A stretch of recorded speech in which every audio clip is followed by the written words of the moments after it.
আসি আজ প্রণাম করিয়া গৌরহরি এই লীলা কীর্তন করে শিখেছিলেন বলেছি নিজে আচরিয়া ধর্ম জীবিকে শিখায় নিজে না শিখলে ধর্ম শিখানো যায় যদি আমি না জানি আমি আর কাউকে বলতে পারবো এটা সম্ভব জননীর চরণে আসি আজ প্রণাম করি জীবকে শিখেছিলেন যে দেখো আমি ভগবান হয়েও আজ মাকে প্রণাম করেছি তোমরাও করো কারণ সব কিছু মিলে কিন্তু মা যদি হারিয়ে যায় মাকে পাবে যদি একবার মা যদি চলে যায় সব কিছু পাওয়া যায় মাকে আর পাওয়া যায় এই হলো গৌরহরি মাকে শ্রদ্ধা জানিয়ে প্রণাম করলেন কিন্তু যখন প্রণাম করলে সঙ্গে সঙ্গে গৌরহরির দিকে তাকিয়ে সচিমাতার মাথাটা খারাপ হয় কেন সবাই একসঙ্গে ঘোরাতে গিয়েছে ধরুন সবাই আপনাদের যারা সংসার আছে সবাই যদি একসঙ্গে ঘোরাতে যায় হঠাৎ করে একটা ছেলে যদি সারাটা ভরা থাকে এগুলো তাহলে মাথাটা ঠিক থাকবে ধুলায় দুঃসয়ঙ্গ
কত মাস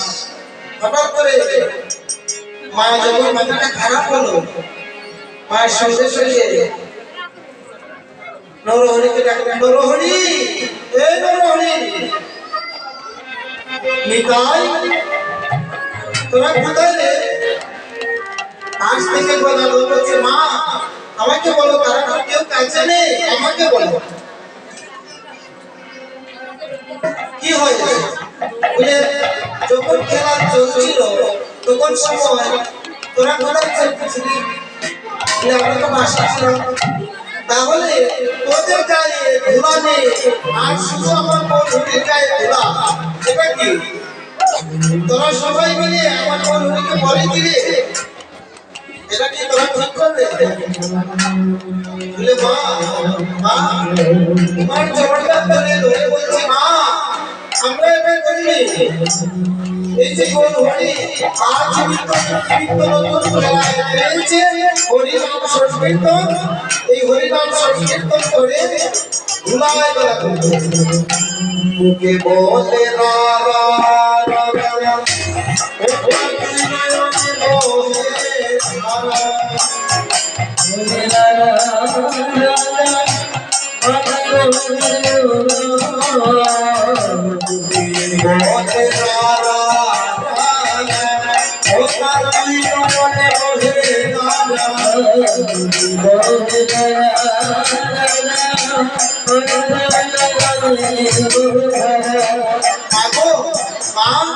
শুনো, তোমার যে কোন হরি এই হরিনাম সংকীর্তন করে মুখে বলে রাধা রাধা একথা বলতে পারে না, শুধু রাধা মুখে বলে রাধা কথার দুই নয়নে বলে রাধা আর শুধু দুলায় বলা আমরা যাই ওকে ধরার জন্য ধরি, কিন্তু এটা ঠিক উল্টা হয়ে যায়। যে যত সেই করে ওরে যে সুন্দর সেই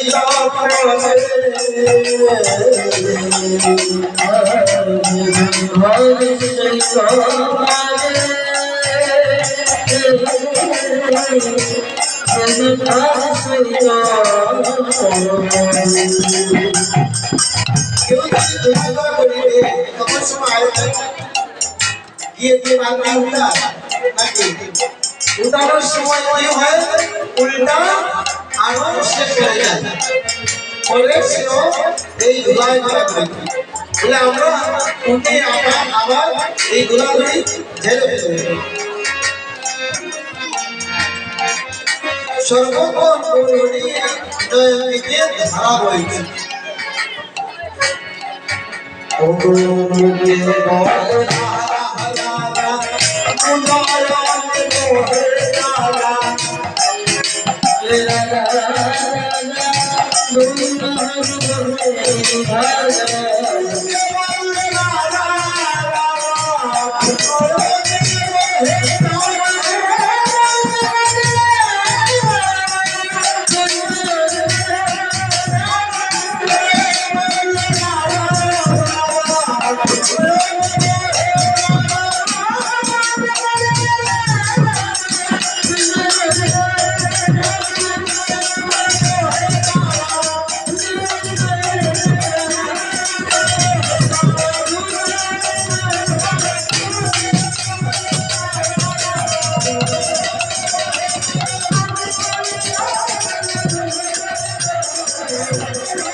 মুখে বলে রাধারা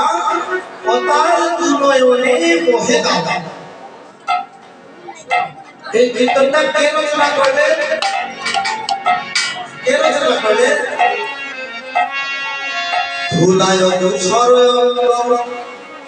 ধুলায় তুষার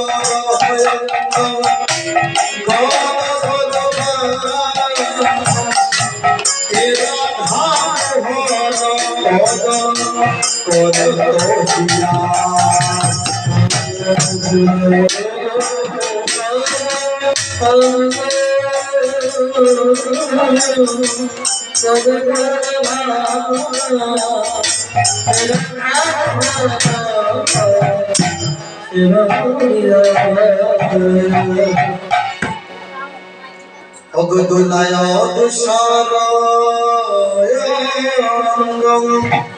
এই যে কীর্তনটা কেন রচনা করলেন? এ রাধা মোহন পদ কর আস।